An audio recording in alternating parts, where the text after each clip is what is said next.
तर 6 जूनला आपण सगळ्यांनी पाहिलं, दिल्लीच्या जंतर मंतरवर हजारो लोक आले होते काँग्रेस जनता पार्टीच्या शांतीपूर्ण आंदोलनासाठी।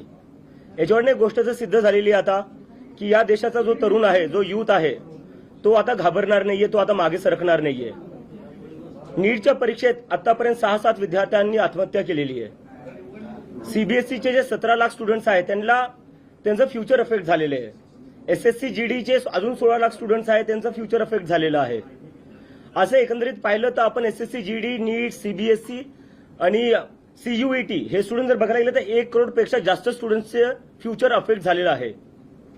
तरीही याची जिम्मेदारी घ्यायला कोणी तयार नाहीये।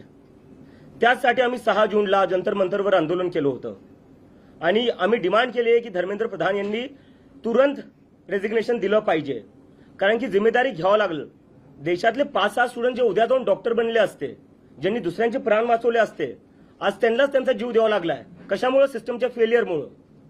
तर याची जिम्मेदारी कोणीतरी घेतली पाहिजे आणि त्यासाठी आम्ही सांगितलेलं की धर्मेंद्र प्रधान यांनी शनिवारपर्यंत राजीनामा दिला पाहिजे।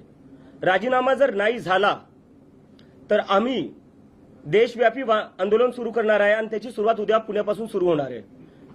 पुण्यात उद्या 4 वाजता आम्ही आमचा शांतीपूर्ण प्रोटेस्ट करणार आहे आणि त्यानंतर आम्ही लखनौ, अमृतसर, जयपूर, बँगलोर इथेही आम्ही प्रोटेस्ट करणार आहे।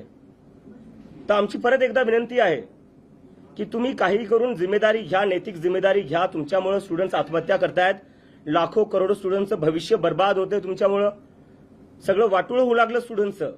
याची कोणीतरी जिम्मेदारी घ्यायला पाहिजे। देशात आज अकाउंटेबिलिटी राहिली कुठे? स्टुडंट्स ओरडू लागले, थकून चालले, पेपर लीक होऊ लागले, सर्व्हर डाऊन होऊ लागले। कोण जिम्मेदारी घेणार याची आणि कधीपर्यंत असं चालणार आहे? ते आमची परत एकदा मागणी आहे की धर्मेंद्र प्रधान यांनी त्वरित राजीनामा दिला पाहिजे आणि जर ते राजीनामा नाही देणार तर देशव्यापी आंदोलन होईल आणि त्यानंतर 20 तारखेला देशव्यापी सगळ्याच जागी मी स्वतः जाऊन प्रोटेस्ट करेल आणि तिथे जाऊन लोकांना आवाहन करेल की सगळ्यांनी दिल्लीला या। जर धर्मेंद्र प्रधान यांचा राजीनामा नाही झाला तर 20 तारखेला दिल्ली येथे सगळ्या देशातला तरुण येईल आणि धर्मेंद्र प्रधानचा राजीनामा घेतल्याशिवाय वापस जाणार नाही। धन्यवाद।